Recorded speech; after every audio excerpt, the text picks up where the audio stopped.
Praise the Lord, everybody. I'm Miss Neci of Real Talk Ministry, and thank you for listening to my audio podcast for October 2022. I don't want to delay this podcast. I want to go ahead and get into it, but if you hang with me at the end, I'll share some commentary and other things about Real Talk Ministry. I wanted to talk about this, that Black people need therapy. I wanted to talk about this because it's true. In previous podcasts that I made a statement that I was going to share a testimony later. I couldn't share it at the time, so I'm sharing it now. And the reason why I labeled this Black people need therapy is because for whatever reasons of your circumstances, it is almost shameful for Black people to go get help. And sometimes we don't get that help until it's too late. I can relate to it as far as church is concerned, but I don't even want it to be limited to just church. I want it to be limited I want it to be open to the Black community to understand that when you're going through something mentally, it's not enough just to smoke it off with marijuana or weed. It's not enough to drink it off with alcohol. It's not enough to just say, Lord, please take it away from me. Because we know faith without work is dead.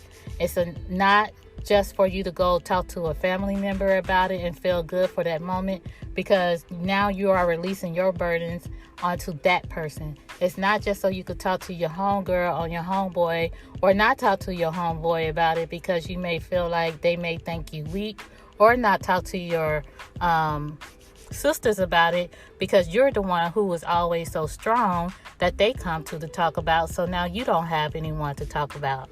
It's not because of the pastor, because you feel like you in a certain position and people look up to you. So now you can't show them that you're weak. And it's not always somebody out there who you can trust to say, I'm having issues, I'm having problems. Can you please be someone who I could share this with and I don't have to hear it from someone else? You need a therapist, because a therapist is not going to be your friend. A therapist is not going to sit up here and say, sugarcoat you.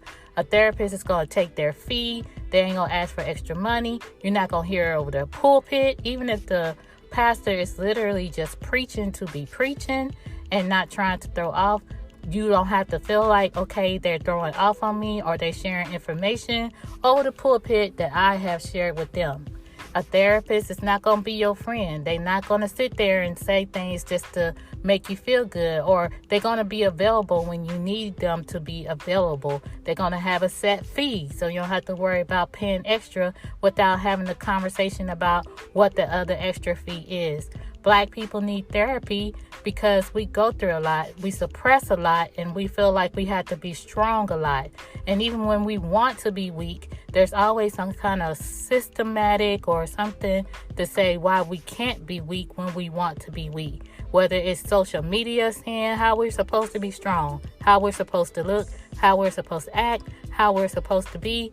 And then you don't have to live up to what is on social media, but that stigma that is shared on social media is seen by so many other people that now you have to fight the expectation of what people think you should be viewed as. Whether it's just seeing things in the news about how we're still not in a place where we need to be as Black people, how we're still turning on each other, how things just seem like it's going backward instead of going forward. There's many, many, many, many different reasons for why Black people need therapy. So I want to go ahead and share this testimony. Like I said earlier, I believe there was a previous podcast that I did where I said I was going to share this testimony about mental health. And I was going through a lot. On my job around May and June, the end of May and June, a gentleman came into my office where I worked. And the man was looking for a temporary agency. He was looking for a place where he get a job, and being the office admin, sitting up front, I decided to help him. And so he decided he wanted to use the restroom before he went on his way. And I just had this feeling that didn't feel right. And so I texted a coworker and asked him if he would come to the front, and I explained to him how the gentleman went to the bathroom, but something just don't feel right. And as the man came out, the coworker came to check the bathroom first to see if he was still in there, to kind of just I guess, surveillance the area. And the man came out, and honestly, at the time, it was around the Uvalde shooting. And I saw him digging in his pants, and I was like standing there thinking, Lord, if he turns around and shoot, I'm cornered. The way my desk is set up, how I'm set up. It was a very frightful moment. But he didn't turn around to shoot. He turned around to pull out his private part and exposed himself to me. And I was so upset. Had so many emotions that came through. I was upset. I was mad. I felt unprotected. I was scared. Later on that day, one of the ladies who is not really fond of me was like, I want to go and get something to cheer you up. Everybody knows I love Pepsi. So she decided that she was going to go get me a Pepsi. She stopped by my desk and she said, I know I shouldn't do this. And I'm like, I don't know what she's doing. And I was like, you don't want to do it, don't do it. Like, I don't know what it was. And she came around my desk, put the Pepsi up to her private part and started waving it around. She thought it was a joke. And to already have to suppress being a black woman, facing issues on the job as a black person, where you messing with my money, you messing with my position, and I'm fighting the regular day-to-day things that I usually have to fight on any job, just being black. Then you do this. I reported it to management. It got to the point where it was laughed off when I reported it to management. Got to the point where I even had to take a break from the job. Like, I literally had to step away from the job for a couple of days. Many, many months have passed, and I had to literally walk off the job. I literally had to remove myself from the job because from May until September, there has been so many things going on that for the first time ever in my life, the first time that I ever been on a job where I had to battle racism, where I had to fight for the right promotion, where I had to fight for the right position, where in this job I was even fighting for my position, where I had to always know I used to say, it's time to put your big girl panties on. I'm sorry if that sounds offensive to Christian ears, but that was my words that I will literally have to say when I knew it was time for me to go in and actually put my foot down and not be passive and not just come across as the angry black woman and just be like, sir or ma'am, this is what is happening. This is what is going on. And it got to the point where even when filing unemployment, the lies continue. And I wasn't surprised or shocked by the lies, but the lies continue because it is what it is. But I had to walk off because it got to the point where I was literally going to my provider, medical provider, crying tears, trying to get a release. And like I said, I've been working jobs and I have experienced racism and issues with jobs since I was 14 years old. I have experienced and seen a lot of things, and I was strong enough to handle them. But at the age that I am now, which is over 40, I think it took a toll on me, not so much that here I am still fighting for fair equality for me in the workplace, but that someone can do this after being in a position that I was in, so vulnerable, and I honestly get away with it. And that's how I honestly felt. Like, here goes another Caucasian getting away and getting over on a black person. And I'm literally fighting that. My reasons for walking off were justified. I felt like it was justified for my mental health. And sadly, it got so bad, the doctor literally wanted to prescribe medication. Well, not literally. He prescribed medication. And I felt like this cannot be.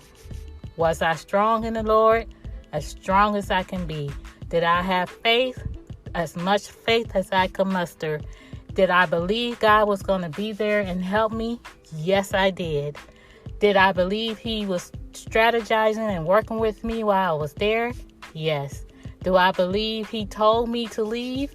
And do I believe that I'm standing on the faith now without a job because I know he's going to take care of me? Yes to everything. But I also believe that I just couldn't continue to do this alone. And I couldn't do this by just keep pouring myself onto my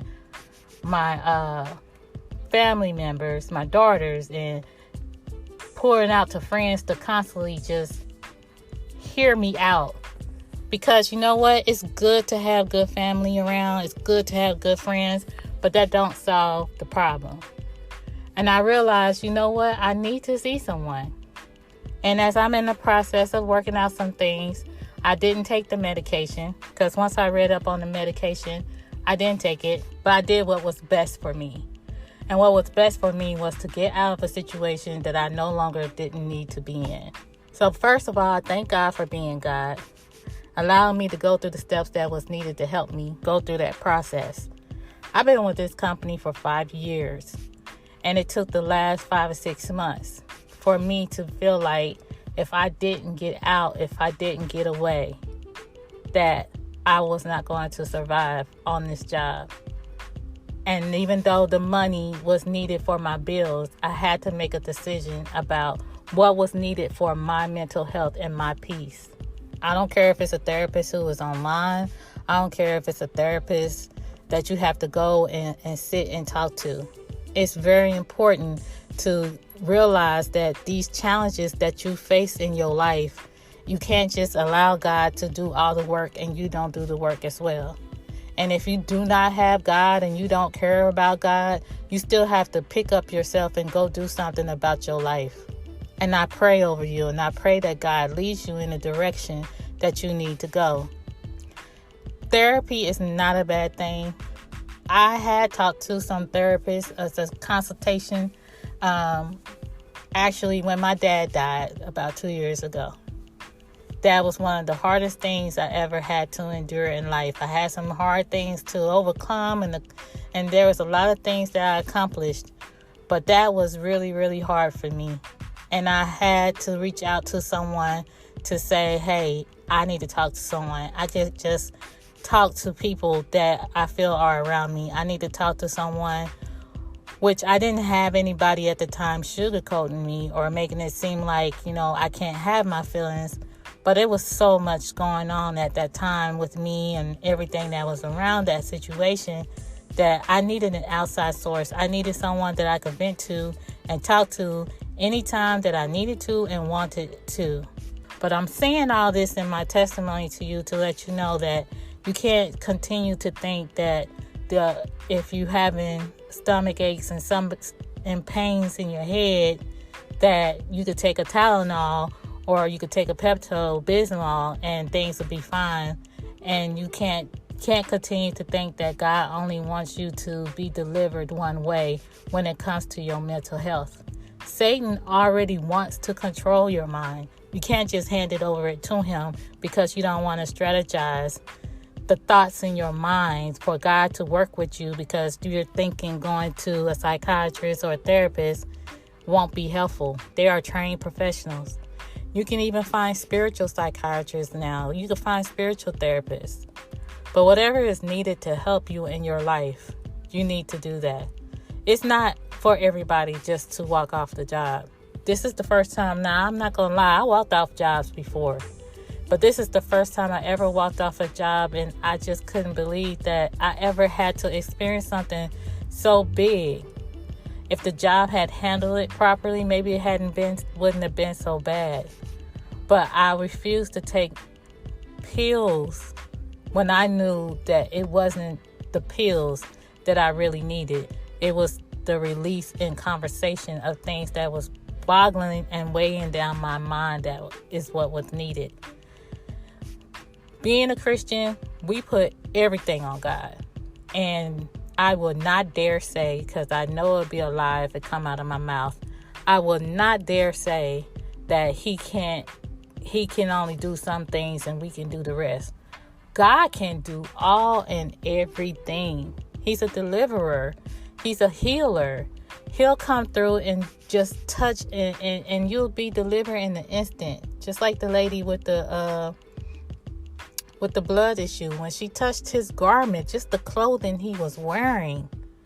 But at the end of the day, you have to be wise too. He didn't leave us foolish. And it's not an excuse to say because I can go to the hospital to get medication that I can go to a therapist. It's common sense. And I respect those who have already went and those who are trying, who have tried, gave up, and trying to go back. I respect them. But I want to say, as a Christian, we have to get rid of this myth of what is acceptable healing in one way as opposed to acceptable healing in another way. God heals all, but he has his ways of allowing us to go to the doctors to do those things. I'm thankful that I'm able to share my testimony. I'm thankful for the things that I went through now. But when I was going through, and even after hearing some of the bad news that I received, even on today, I'm thankful because I know there's faith in Christ that he will help pull me through. But I also know that, hey, you need to start aligning yourself mentally, and you may need some help with that. And that's where my help is going to have to come from. So I want to thank you for listening to Real Talk Ministry audio podcast. Black people, we need therapy. We don't need therapy just from, and people always say, that's 400 years ago when they talk about slavery. When 400 years ago, it still is happening in just a different way. It's just being conformed into a different way. Even now today, we are an oppressed people. I don't care what. I'm not limited to us being oppressed just 400 years ago. We are an oppressed nation as Black people. And we can stand the test of time. We have. And we've proven that over and over again. But then we're at a time now, y'all, we don't have to. And please, I beg y'all, hear me when I say this. Don't go to your pastors and leaders in the church for therapy, especially if they are not licensed. I know that's a practice that is supposed to go to your leadership for spiritual guidance, but that's not a good practice. That's an old habit that needs to be broken.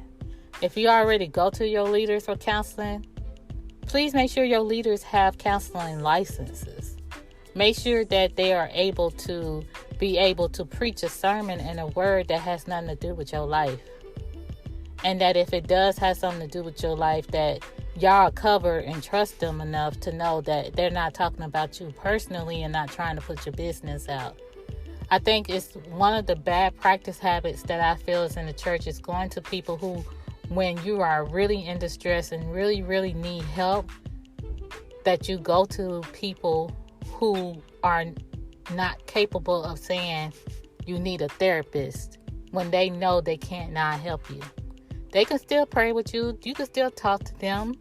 But some things need to be strategic specifically for a release from you and your mind and in your situation.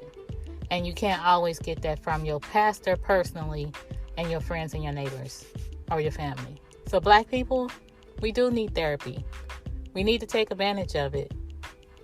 Sometimes therapy is not that expensive. You can get it through your medical. If you got medical benefits, you can look it up and see what is covered under your medical benefits. And even if you just talk to them just one time, if you just go to them just one time, if you go to them once a month, start a process. Start doing something to help you get back on track. I honestly feel like if I was familiar enough with how therapy is supposed to be, that I would have took more advantage of it with my medical. But I was so overwhelmed. I was so bogged down. I was so hurt. I was just really, really mentally hurt. And it seemed like everything just started collapsing all at once. And even though I have been experiencing freedom, now my fear is I don't want to go to another job carrying what I already left onto that, because then that means I'm not healed. That means it's going to continue to play and affect my life. And as I said, no excuses. I'm not going to try to justify why I left my job the way I left my job. I just knew it was time for me to leave my job. I'm not going to justify the outcome or try to make it seem like, there's things and steps I shouldn't take, because it's easy to judge people from where you stand now as opposed to where they are in their lives and the situations they had to face. But I will say Black people need therapy. We need therapy for more than just the usual life that we have. And even if you're on assistance, government assistance, see if your benefits can cover that. Because to be honest, when you're on government assistance and you're not trying to be, and you facing challenges through that, you need help with that too. All that is traumatizing. It may not appear to be traumatizing because we're so used to seeing that as a benefit for our lives and what we may need at the moment, but it can very much be traumatizing. We need to avoid just giving Satan all of our time mentally because we're choosing to let God handle it when he's already got things around you that can just easily be handled if you go talk to someone. So I encourage you to, before it gets too late for you, to go talk to a therapist, go talk to someone who can truly help you in your situation, someone who has been to school and who can really break down some of the things that you are going through and help you. That is my word for today. I pray that you continue to listen to Real Talk Ministry by visiting realtalkministry.com and listening to my radio, Real Talk Ministry Gospel Radio on 365 Live. But you can also go to my website and see that too. See all the things that Real Talk Ministry is doing. Thank you for listening. God bless.